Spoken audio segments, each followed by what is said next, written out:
หัวใจสลายเมื่อเธอเดินไปกับเขาไม่คำนึงถึงเรื่องลาที่เราต่างคนเคยสร้างมาประโยชน์อันใดที่เธอจะคืนกลับมาอยากห่วงใยและเวทนาฉันกลัวว่าฉันจะตายถ้าจะมาไม่มาทั้งใจ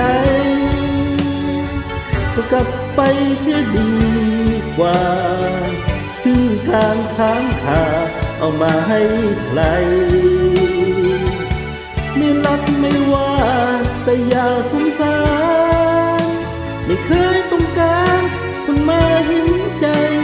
ยังไม่ตายก็อยู่กันไปก็เท่านั้นหากอยู่กับเขาอย่ามีเยื่อใยกับฉันเขาจะเจ็บและช้ำพอกันถ้ารู้ว่าเธอปันใจ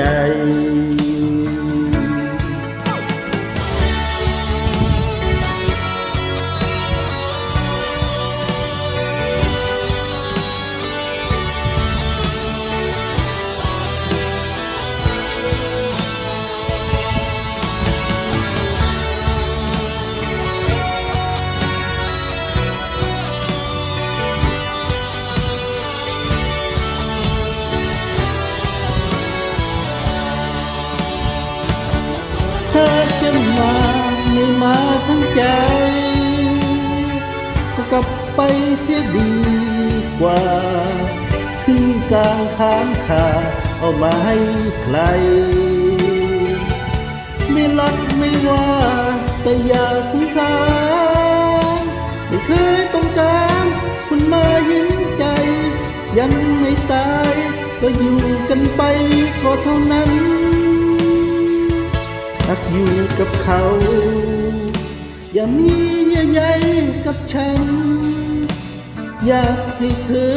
รักเขานานๆที่มันผ่านมาให้แล้วไปอย่าแบ่งใจมา